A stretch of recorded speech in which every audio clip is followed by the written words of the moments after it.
Existe una verdad psicológica que muchas personas tardan años en comprender plenamente. Dentro de cada adulto vive en el niño que fuimos. No como un recuerdo distante o una nostalgia ocasional, sino como una presencia viva que continúa influyendo en nuestras regiones emocionales, nuestras relaciones y nuestra percepción de nosotros mismos. Este niño interior no es simplemente una metáfora poética, es una realidad psicológica que la investigación en psicología del desarrollo y teoría del apego ha validado durante décadas. Cuando hablamos del niño interior, nos referimos a esa parte de nosotros que conserva las experiencias emocionales tempranas, especialmente aquellas que quedan sin resolver.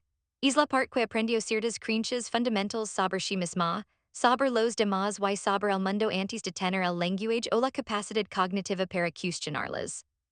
Estas creencias se formaron no a través del razonamiento lógico, sino a través de experiencias relacionales repetidas que se convirtieron en patrones neurológicos profundamente arraigados. El problema no radica en tener un niño interior, todos lo tenemos. El desafío surge cuando ese niño interior permanece herido, asustado o desatendido, y desde ese lugar de dolor no resuelto, continúa dirigiendo aspectos significativos de nuestra vida adulta sin que seamos plenamente conscientes de ello. Podemos tener títulos universitarios, carreras exitosas, relaciones estables en apariencia, pero internamente seguimos operando desde patrones emocionales que se establecieron cuando teníamos 5, 7 o 10 años. Para comprender verdaderamente el trabajo de sanación del niño interior, necesitamos entender cómo se forman estas heridas emocionales tempranas. Los niños llegan al mundo con una necesidad biológica fundamental de vinculación y seguridad. No es un lujo psicológico, es una necesidad de supervivencia. Un bebé humano, a diferencia de muchas otras especies, es completamente dependiente durante años. Esta dependencia no es solo física, es también emocional. Durante los primeros años de vida, el cerebro del niño está en un estado de desarrollo extraordinariamente malleable. Las experiencias relacionales tempranas literalmente moldean la arquitectura neural, especialmente en las regiones responsables de la regulación emocional, la percepción de amenaza y la capacidad de formar vínculos seguros. Cuando un niño experimenta de manera consistente respuestas sensibles, sintonizadas y confiables de sus cuidadores, de ser lo que los investigadores llaman un apego seguro. Este niño interior es el mensaje fundamental. Soy valioso, el mundo es relativamente seguro, y cuando necesito ayuda, alguien estará ahí. Sin embargo, cuando las respuestas son inconsistentes, cuando el amor se percibe como condicional, cuando las necesidades emocionales son ignoradas, minimizadas o castigadas, el niño desarrolla estrategias de adaptación. Estas estrategias son increíblemente inteligentes en el contexto en el que surgen, son mecanismos de supervivencia emocional. Un niño podría aprender a suprimir sus emociones para no molestar a un padre estresado. Otro podría volverse hypervigilante, constantemente monitoreando el estado emocional de los adultos para predecir y prevenir el peligro. Otro más podría desarrollar una necesidad exagerada de complacer para asegurar que no será abandonado. Lo crítico de entender es que estos patrones no son elegidos conscientemente, son adaptaciones automáticas que el sistema nervioso desarrolla para maximizar la supervivencia y mantener la conexión con las figuras de apego, incluso cuando esa conexión es dolorosa o insuficiente. Y estas adaptaciones, aunque fueron útiles en la infancia, frecuentemente se convierten en obstáculos significativos en la vida adulta. El niño interior herido no desaparece cuando crecimos físicamente. Se manifiesta de maneras sutiles y no tan sutiles que a menudo no reconocemos como originadas en experiencias infantiles no resueltas. Comprender estas manifestaciones es el primer paso crucial hacia la sanación. Una de las señales más comunes de un niño interior herido es la presencia de una voz crítica interna severa y implacable. Esta voz constantemente juzga, minimiza logros, amplifica errores y estables estándares imposibles de alcanzar. Para muchas personas, esta voz es tan familiar que ni siquiera la cuestionan, asumen que es simplemente como son las cosas, o incluso que es necesaria para motivarse. La realidad es que esta crítica interna generalmente es una internalización de mensajes externos recibidos durante la infancia. Si un niño creció en un ambiente donde el amor y la aprobación dependían del rendimiento, donde los errores eran castigados desproporcionadamente, o donde las expectativas eran crónicamente inalcanzables, ese niño aprendió a anticipar la crítica externa criticándose primero a sí mismo. Es una forma de control ilusorio. Si mi castigo yo primero, tal vez el castigo externo será men. Ah, severo. En la vida adulta, esta dinámica continua incluso cuando las figuras críticas originales no están presentes o no tienen poder real sobre nosotros. El adulto ha internalizado completamente el rol del crítico y ejerce lo inflige sí mismo automáticamente. Esta autocrítica constante y agotadora, erosiona la autoestima y perpetua la creencia fundamental del niño herido. No soy suficiente tal como soy. El niño interior herido también se manifiesta poderosamente en nuestras relaciones adultas. Los patrones de apego que desarrollamos en la infancia tienden a repetirse en nuestras relaciones románticas, amistades y incluso relaciones laborales. Esto ocurre no porque conscientemente elegimos relaciones disfuncionales, sino porque inconscientemente nos sentimos atraídos hacia lo familiar, incluso cuando lo familiar es doloroso. Una persona que experimento abandono emocional en la infancia podría encontrarse repetidamente en relaciones con parejas emocionalmente no disponibles. Aunque conscientemente desea conexión y intimidad, inconscientemente se siente más cómoda con la distancia emocional porque es lo que conoce. El niño interior está intentando recrear la dinámica original con la esperanza inconsciente de finalmente ganar el amor que no recibió entonces. Alternativamente, alguien que creció necesitando constantemente asegurar el amor podría desarrollar un estilo de apego ansioso, donde experimenta miedo intenso ante cualquier señal de distanciamiento en la relación.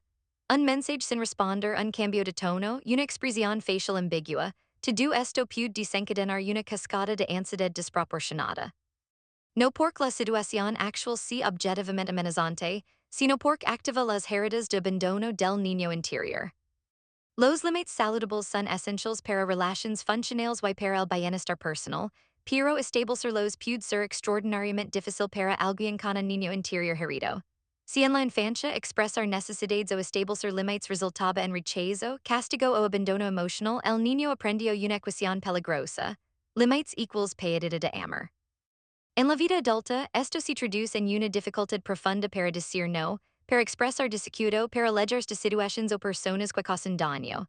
La persona podría tolerar comportamientos inaceptables, sobrefuncionar en relaciones o sacrificar consistentemente sus propias necesidades para mantener la conexión con otros. Aunque esto causa sufrimiento, el sufrimiento de establecer un límite y arriesgarse al rechazo pers, aún más aterrador para el niño interior que todavía vive con miedo al abandono. El perfeccionismo es frecuentemente una manifestación del niño interior que aprendió que su valor dependía de su desempeño. Si el amor, la atención o la aprobación de los padres estaban condicionados a los logros, el niño internaliza la creencia. Soy valioso solo cuando tengo éxito. El fracaso, entonces, no es simplemente una experiencia de aprendizaje o un resultado inevitable de tomar riesgos, se convierte en una amenaza existencial a la sensación de valía. En la vida adulta, esto puede manifestarse como procrastinación paradójica, evitar tareas por miedo a no hacerlas perfectamente, autocrítica severa después de cualquier error, o una incapacidad para disfrutar logros porque el enfoque inmediato se mueve hacia la próxima meta.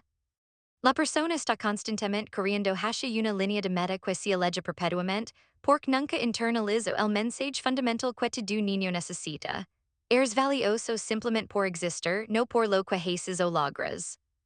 Algunas personas lidian con el dolor del niño interior herido mediante la disfunción emocional.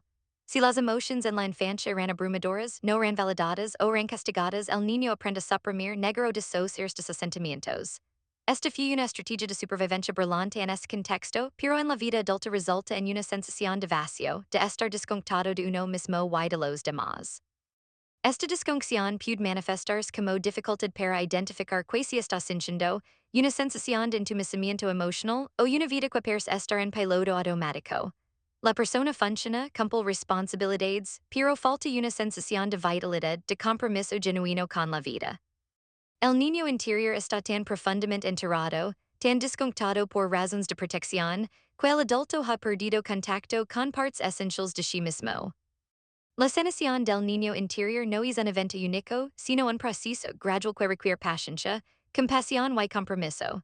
No se trata de regresar a la infancia o de revivir traumas, sino de establecer una nueva relación con esas partes heridas de nosotros mismos que han estado operando desde las sombras. Todo cambio genuino comienza con la conciencia. Antes de poder sanar, necesitamos reconocer que el niño interior existe y está en fluye. En nuestra vida adulta, esto requiere desarrollar la capacidad de observar nuestras reacciones emocionales con curiosidad en lugar de juicio. Cuando experimentamos una reacción emocional que es desproporcionada a la situación actual, cuando nos encontramos repitiendo patrones de comportamiento que sabemos no nos sirven, cuando sentimos ansiedad, tristeza o ira que parecen venir de un lugar más profundo que las circunstancias presentes, estas son señales de que el niño interior está activado. El desarrollo de esta conciencia implica hacer una pausa en medio de la reactividad emocional y preguntarnos, ¿qué está sintiendo realmente la parte más joven de mí en este momento? ¿Esto me recuerda alguna experiencia de mi infancia? ¿Qué necesitaba entonces que no recibí? Estas preguntas no buscan excusar el comportamiento adulto, sino comprenderlo en un contexto más amplio que permite la elección consciente en lugar de la reacción automática. Uno de los aspectos más curativos del trabajo con el niño interior es la validación. Muchas personas han pasado años, incluso décadas, minimizando su dolor de infancia. Otros lo tuvieron peor, mis padres hicieron lo mejor que pudieron, no fue para tanto. Aunque estas afirmaciones pueden ser factualmente ciertas, también pueden ser formas de invalidación que perpetúan la herida. Validar no significa dramatizar o culpar, significa reconocer honestamente, esto sucedió, tuvo un impacto en mí, es comprensible que haya desarrollado estas estrategias de afrontamiento. El niño interior necesita escuchar del adulto que somos, tu dolor era real, tus necesidades eran legítimas, no fue tu culpa. Esta validación puede sentirse incómoda al principio, especialmente para personas que han desarrollado identidades alrededor de ser fuertes, resilientes o no afectadas por el pasado. Pero reconocer la herida no es debilidad, es el comienzo de la verdadera fortaleza que viene de la integridad emocional en lugar de la represión. Si la crítica interna es una manifestación del niño herido, la compasión es el antídoto. La autocompasión, un concepto extensamente investigado por psicólogos como Kristen Neff, implica tratarnos a nosotros mismos con la misma amabilidad que ofreceríamos a un buen amigo o a un niño que está sufriendo. Esto requiere un cambio fundamental en cómo nos hablamos internamente. En lugar de que está mal conmigo, ¿por qué sigo haciendo esto? Aprendimos a preguntar, ¿qué estoy necesitando ahora mismo? ¿Cómo puedo apoyarme en este momento? En lugar de debería ser más fuerte, reconocimos, esto es difícil, estoy haciendo lo mejor que puedo. Es cambio no sucede automáticamente. La voz crítica ha tenido años, tal vez décadas, para establecerse. La voz compasiva necesita ser cultivada intencionalmente. Esto puede involucrar prácticas como escribir cartas a nuestro niño interior desde la perspectiva del adulto compasivo, usar visualizaciones donde imaginamos consolar a nuestro yo más joven, o simplemente notar cuando surge la autocrítica y conscientemente elegir un tono diferente. Un concepto central en la sanación del niño interior es la reparentalización.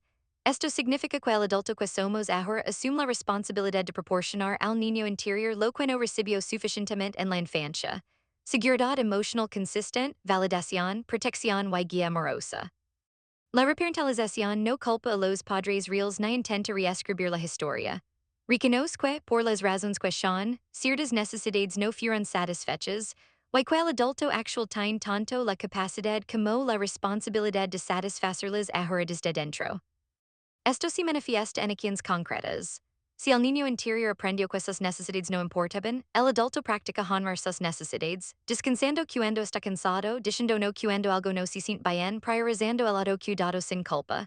Si el niño interior vivía en un ambiente impredecible, el adulto crea estructura y consistencia en su vida.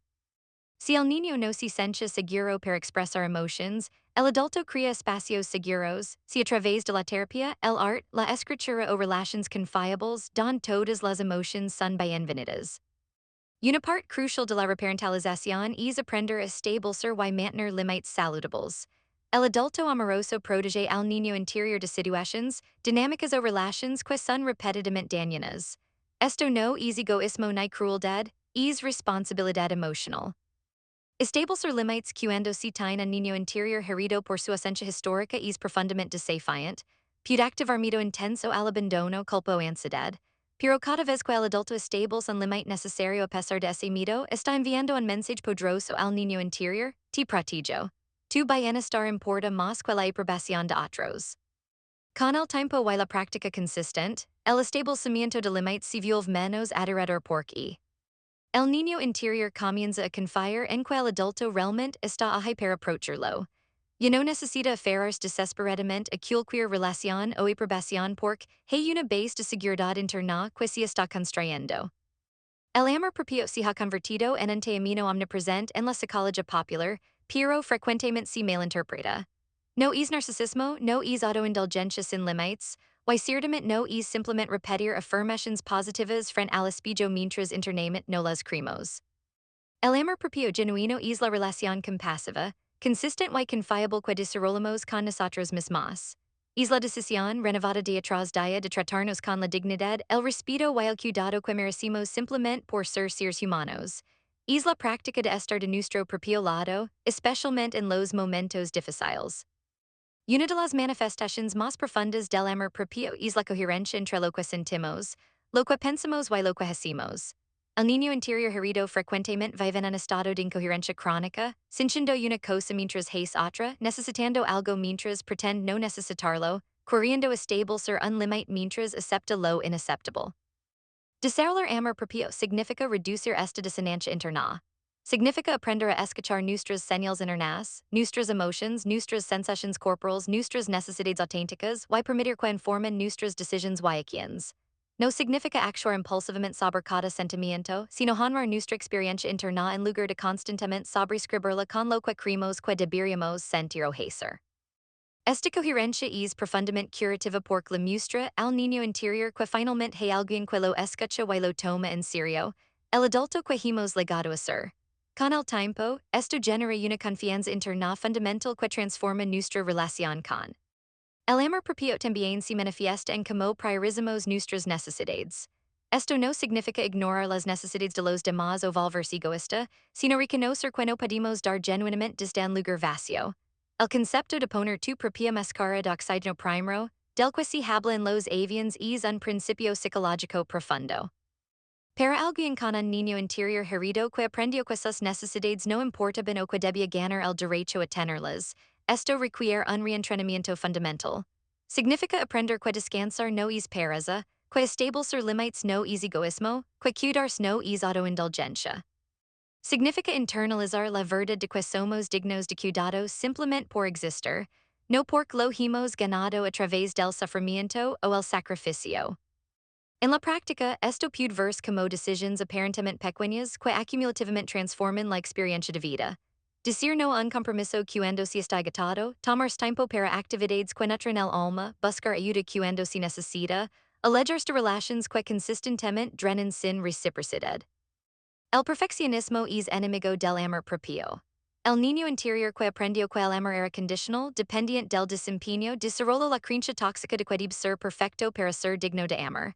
El amor propio genuino abraza nuestra humanidad completa, incluyendo nuestras limitaciones, nuestros errores y nuestras imperfecciones. Esto no significa resignarse no crecer o mejorar, sino hacerlo desde un lugar de aceptación compasiva en lugar de autocrítica cruel. Significa reconocer que el crecimiento sostenible viene de la curiosidad amable sobre nosotros mismos, no del autoflagelo. Significa permitirnos ser aprendices en esta vida, cometiendo errores, ajustando, intentando nuevamente, sin que cada tropiezo sea una confirmación de nuestra indignidad fundamental. Cuando internalizamos esto, algo notable sucede. Paradójicamente, a menudo crecimos más rápido y más auténticamente. No porque nos estamos empuñando implacablemente, sino porque desde un lugar de seguridad y aceptación tenemos más espacio para el riesgo, la experimentación y la vulnerabilidad que el verdadero crecimiento requiere. A medida que sanamos nuestro niño interior y desarrollamos amor propio genuino, nuestras relaciones se transforman inevitablemente. Esto puede ser tanto liberador como desafiante, porque las relaciones que funcionaban cuando operábamos desde la herida pueden no funcionar de la misma manera cuando comenzamos a funcionar desde un lugar más saludable.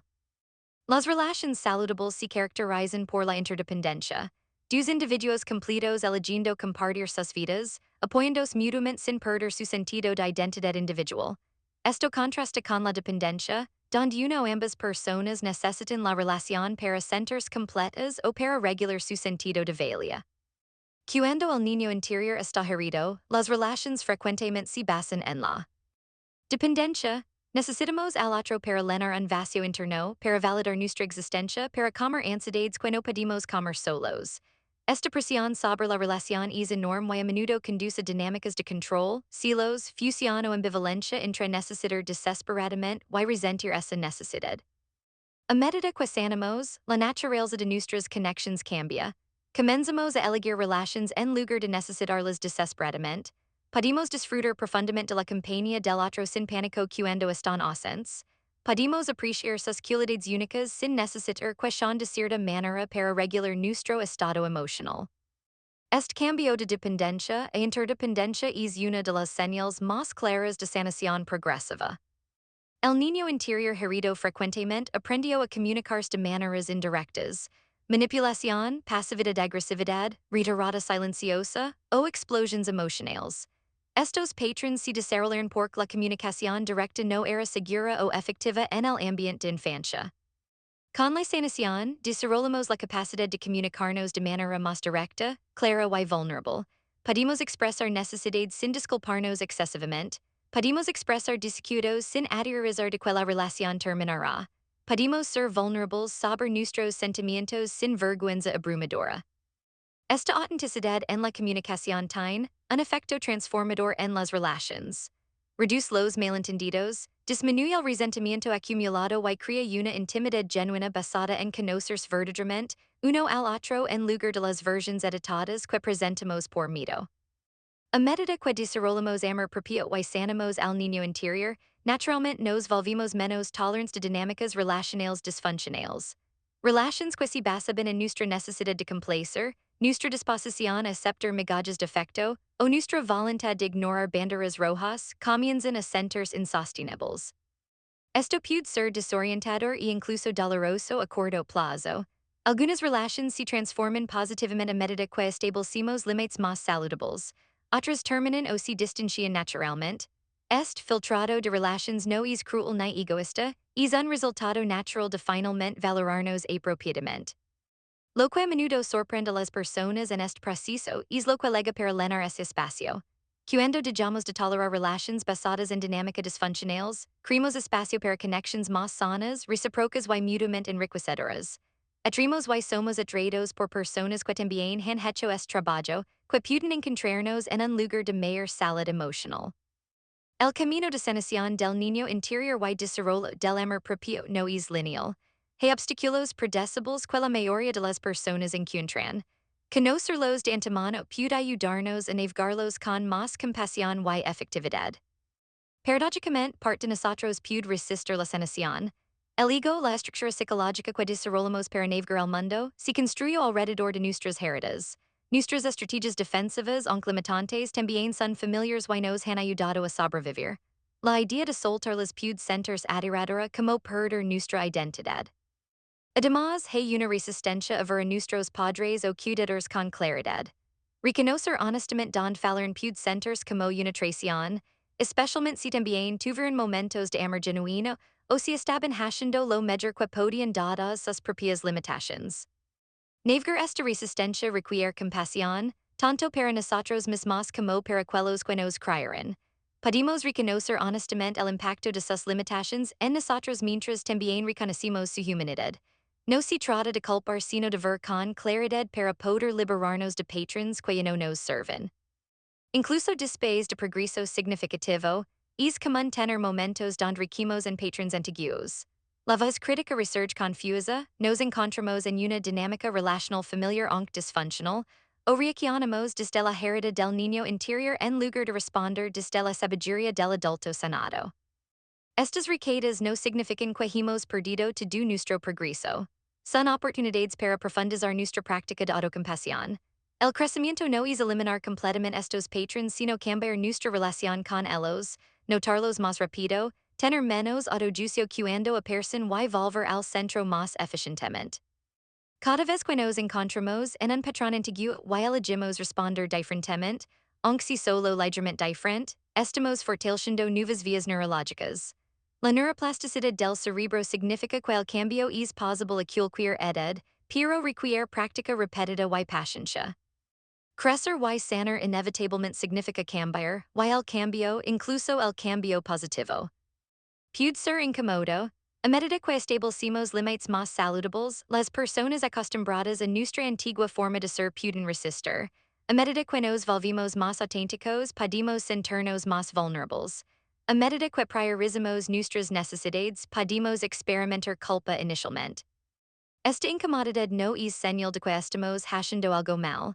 De hecho, frecuentemente es señal de que estamos haciendo algo profundamente correcto, algo que nuestro sistema está en proceso de integrar. Aprender a tolerar esta incomodidad sin retroceder inmediatamente a patrons familiares es una habilidad crucial en el proceso de sanación. La sanación del niño interior no es solo conceptual, requiere prácticas concretas que podemos incorporar en nuestra vida diaria. Aquí hay algunas que han demostrado ser particularmente efectivas. Una de las prácticas más poderosas y accesibles es escribir cartas a nuestro niño interior. Con la mano no dominante, que excita partes más primitivas del cerebro, permitimos que el niño interior escriba sobre lo que siente necesito team. Con la mano dominante, el adulto compasivo responde ofreciendo las palabras de consuelo, validación y protección que el niño necesita escuchar. Esta práctica crea un diálogo interno explícito que, con el tiempo, se internaliza. El adulto aprende que necesita el niño aprende que ahora hay alguien escuchando. No es necesario que la escritura sea elegante o profunda, la consistencia y sinceridad son más importantes que la perfección. La visualización es otra herramienta poderosa. En un estado relajado, imaginamos encontrarnos con nuestro niño interior en un lugar seguro. Observamos su edad, su expresión, su lenguaje corporal. Le preguntamos qué necesita. Le ofrecemos consuelo, protección o simplemente nuestra presencia. Esta práctica puede evocar emociones intensas, lo cual es completamente normal y saludable. Las emociones que surgen son emociones que han estado guardadas, esperando ser reconocidas. Permitirlos emerger en un contexto seguro es parte del proceso de sanación. Las heridas emocionales no solo viven en nuestra mente, si almacenan en nuestro cuerpo. El trauma y el estrés crónico crean patrones de tensión muscular, respiración restringida y desregulación del sistema nervioso. Prácticas como el yoga consciente, la danza expresiva, el trabajo somático o simplemente el movimiento intencional pueden ayudar a liberar estas memorias corporales. El objetivo no es hacer bien el movimiento sino permitir que el cuerpo exprese y libre lo que ha estado conteniendo. Esto puede verse como temblores espontáneos lento, suspiros profundos, o simplemente una sensación de mayor relajación y presencia corporal. Aunque mucho trabajo que podemos hacer independientemente, la terapia profesional con alguien entrenado en trabajo con trauma y el niño interior puede acelerar y profundizar significativamente el proceso. Un terapeuta compasivo y competente.